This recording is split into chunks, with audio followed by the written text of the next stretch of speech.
So congratulations sa new device. So this is our B11, the basic. In terms of functionality, pareho lang si B11, A04 at A12. So in terms of material, dun lang sila nagkakaiba. Alright, so let's get started. Discuss ko lang muna yung parts niya. So this is the outside facing, this is the inside, and then sa inside, makikita niyo dito yung battery slot, and then yung handle, and then yung deadlock.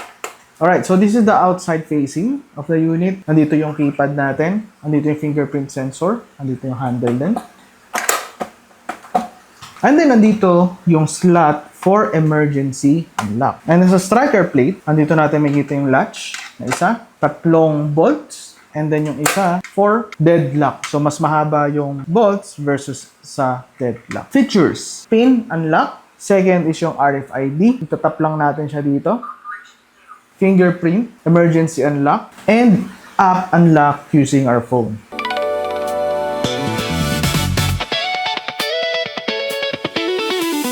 Alright, so how to register sa TT-Lock app? Punta muna tayo sa App Store or Google Play Store if sa Android. And then, hanapin natin yung TT-Lock. TT-Lock.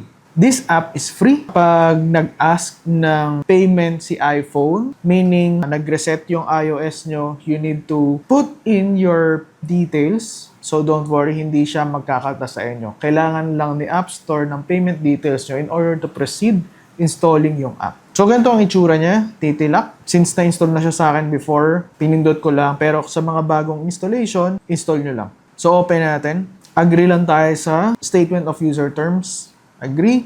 And then, mag-auto detect siya ng country or region, Philippines. And then, makikita nyo sa upper right corner is yung register. Pero kung may account na kayo, log in lang kayo dito, either phone number or email, and then your password. But since new user tayo, let's register.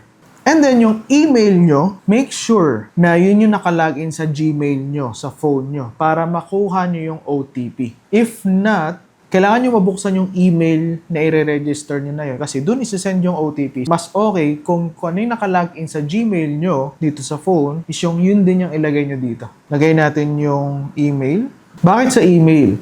If nakalimutan natin yung password natin, mas safe sa email makuha versus sa number. Kasi si number, kadalasan nawawala yan. And if nawala yung phone natin, ayun, mahirap ma-retrieve yung account. So, mas maganda sa email para kahit magpalit tayo ng phone, is hindi nawawala yung email if ever makalimutan natin yung password. And then, you'll have to create your password. Kailangan ang password nyo to, madaling tandaan, yung password nyo talaga. If not, kailangan nyo isulat sa papel kasi ito yung magiging app nyo for all smart locks na mariregister dito sa app. So, make sure na natatandaan nyo siya or secure yung password.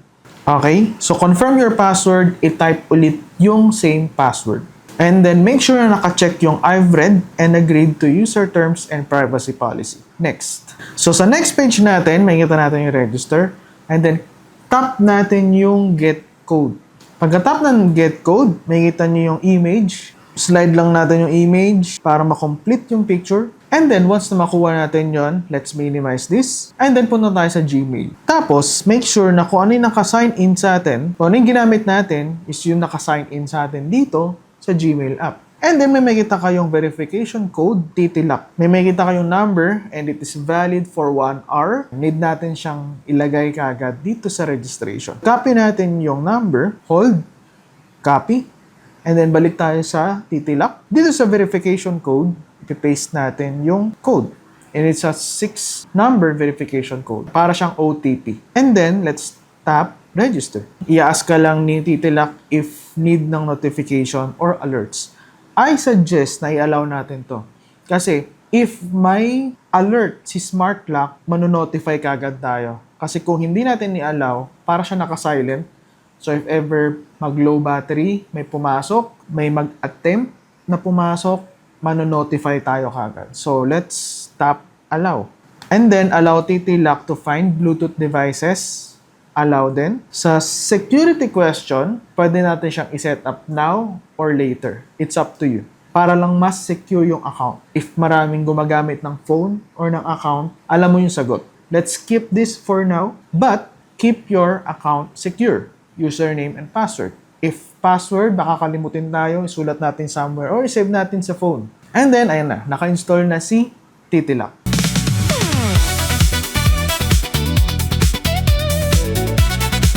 How to register yung device sa app. So you have to install yung app na tinatawag na TT Lock. TTLOCK. So let's open the app and may makita tayong add devices na button or yung plus button. So click na natin si add device and then itap natin si all locks. And then magse-search na siya. Make sure na nakabukas yung Wi-Fi and yung Bluetooth niya. And then pag nag-search ng nearby locks, kailangan i-activate natin si device. I-touch natin yung pin niya o yung keypad para ma-detect siya dito sa mobile. So pag nakita natin yung blue na plus sign, add lang natin siya.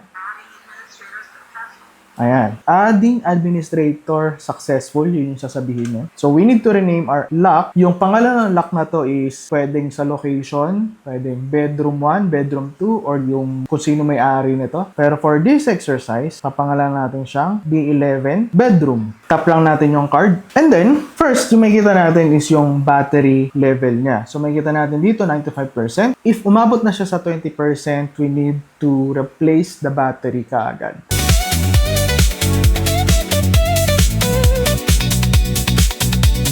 So, ito yung app unlock natin. Pwede nating i-touch to unlock. Ayan. Once na nagsabi siya ng unlock, pwede na nating i-unlock. So, hindi siya automatic nagre-retract. Kailangan binababa natin siya once na magsabi siya ng unlock. So, for lock, manual natin siyang ilalock. Pwede natin siyang gawing ganito. Ayan siya. Yung lock features niya ay manual. Hindi siya nakokontrol dito sa app. Unlock lang.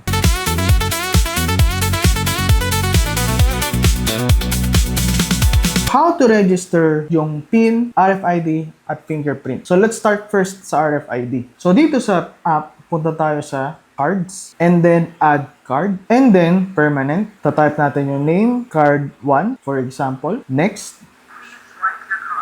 Ayan. So, once na narinig nyo yung please swipe your card, take natin si RFID, tap lang natin dito, and then input successful, ibig sabihin, okay na siya. So, let's try. Nakalock siya, RFID, unlock.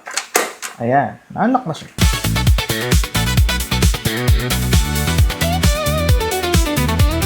PIN. So, punta tayo dito sa passcodes and then generate passcode. And then punta tayo sa custom. Make sure na naka-check yung permanent and then yung name ng PIN and then yung PIN. 4 to 9 digits long. So, try natin 445566 set passcode. So, ito lang yung natandaan natin. Pagdating sa PIN, ang enter niya or yung confirm ay yung number sign. So, nandito siya banda. Ito siya. So, kung ang PIN natin ay 445566, 445566, and then number sign, ayan siya. So, pwede na siyang ma-unlock.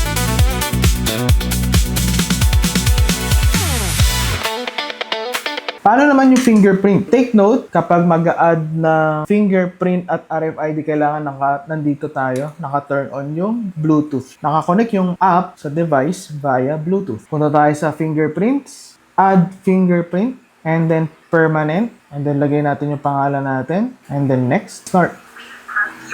Ayan. So, maririnig nyo siya, please press, and then naka-ilaw si LED. Okay, please press again, remove, and then firmly touch again 4 times. So, input successful. Nandito na siya naka-save sa app. So, try natin. I-lock natin siya. Ayan. Pwede na siyang ma-unlock.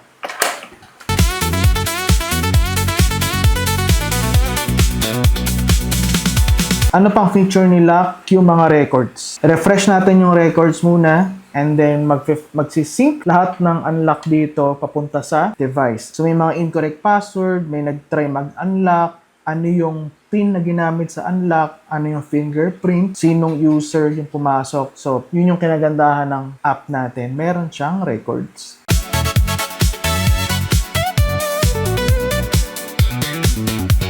How to lock kapag nasa labas na kayo ng bahay. Ito lang yung nagpipiigil sa pinto. Pero how to lock yung mismong bolt. So since ito yung outside facing, iangat lang natin yung handle para mag-lock. So hindi na siya mag-unlock ulit. If naman nasa inside kayo at gusto nyong i-lock yung bolt, ganun din. Twist nyo lang yung handle pataas para mag-lock and then pababa is unlock.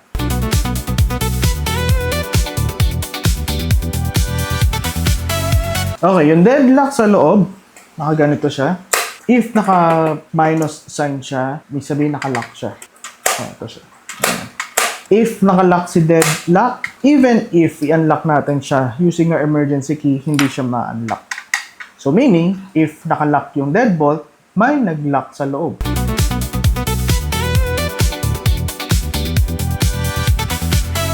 So, paano siya binubuksan? Pinipress lang tong ilalim na part. Aangat na tong ibabaw na part. Slowly and carefully, iangat lang natin yung buong panel. Ayan, ganito siya. Ayan. So, dito sa emergency unlock, nandito yung USB-C port. And nandito yung emergency unlock. Okay, so how to use the emergency key unlock? So, ito yung itsura ng emergency keys natin. Ayan. So, binubuksan lang siya. And then, bubuksan natin yung slot dito. And then, ensure na naka-insert siya fully. Ayan. So, dapat nakaganyan siya. So, we have to twist clockwise para ma-unlock siya. So, take note, hindi nag-unlock yung deadlock. That's how to unlock.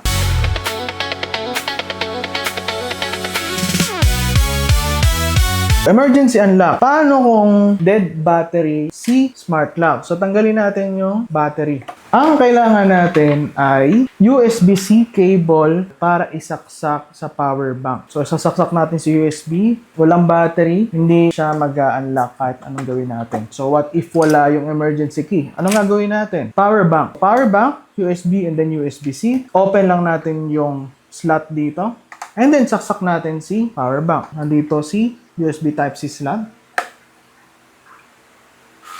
Ayan, nag-open siya kagad. So, hindi siya mag-open unless meron tayong keys. So, gagamitin ko na yung fingerprint ko. And then, unlock. And then, pwede tayong pumasok sa loob. Tanggalin na natin si power bank. And then, i-charge na natin yung battery sa loob. So, that's how you use emergency unlock via power bank.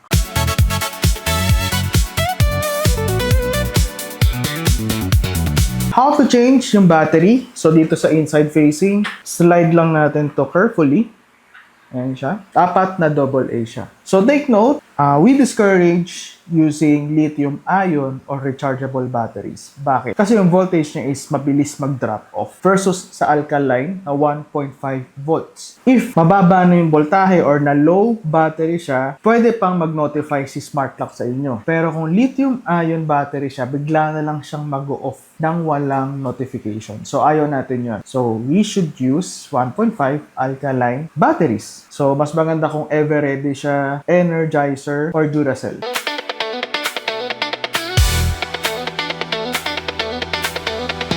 Settings. Auto lock, pwede natin siyang i-off. So, anong mangyayari sa kanya? Remain unlock siya. So, nakalock siya. Yan, lock natin.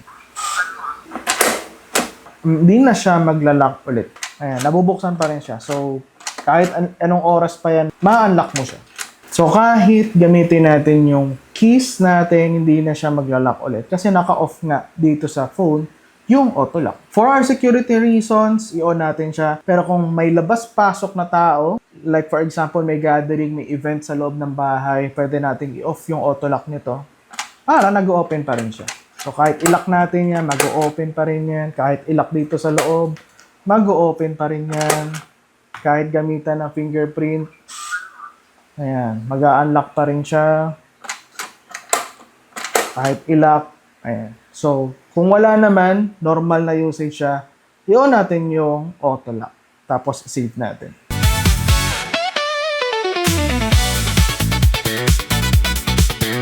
Okay, so ano yung different types ng passcode? Yung one time, ibig sabihin, isang beses lang siyang pwedeng pumasok for emergency purposes lang. Kung may kailangan siyang kunin and then lalabas na siya, hindi na siya makakapasok ulit. Yung one time, pwede siyang ma-generate kahit wala ka dito sa lock or hindi ka malapit dito sa lock. Make sure na nakakonect ka sa internet. Ito, kahit hindi nakakonect sa internet, okay lang. Pangalanan natin tong one time and then generate passcode. Mag-generate siya ng passcode 8 numbers long. So, try natin. Ito lang yung ibibigay nyo sa tao na need pumasok.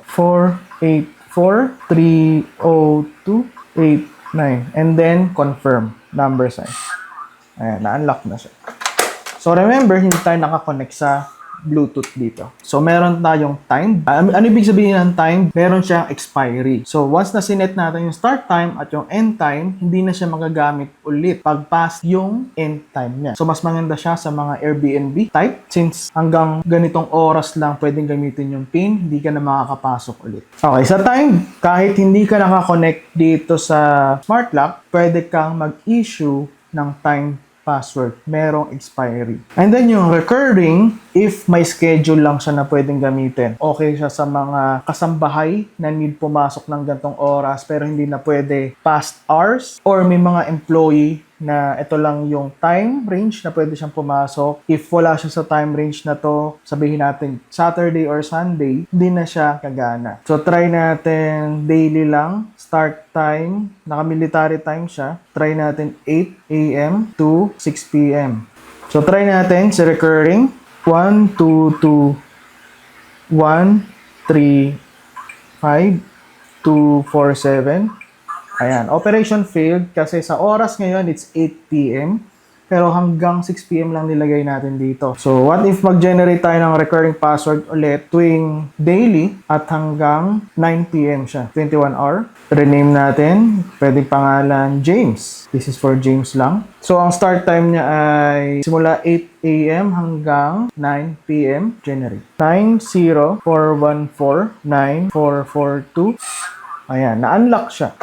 Kasi it's still 8 p.m. So kapag past 9 p.m. na, hindi na siya gagana. So kahit nakapatay si Bluetooth, nakakapag-generate siya ng passcode. So tuwing kailan lang dapat need nakakonect sa Bluetooth si app at device. Tuwing mag-i-issue tayo ng custom password or custom PIN. If no need naman na custom PIN, kahit wala tayo dito sa device or malayo tayo sa device, pwede nasa ibang bansa or ibang lugar, pwede tayo mag-issue ng PIN. And then remember, if nag-issue tayo ng PIN, kailangan ma-enter siya dito sa device para mag-activate.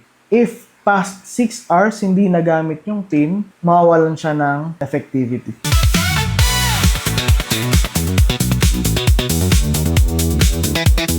Pagka-add fingerprint natin, may makikita tayong forced fingerprint. Pag enable natin to, kailangan may condition tayo. First, nakakonect dapat to sa internet or via gateway. And then, manonotify sila administrator na ginamit yung forced fingerprint. Magbubukas siya. Pero manonotify yung mga admin na may nagpumilit na bumukas ng pinto gamit yung fingerprint. So, din sabihin parang pinorse yung tao na yon na buksan yung pinto. So, pwedeng iset yung forced fingerprint sa time, sa permanent, at sa recurring.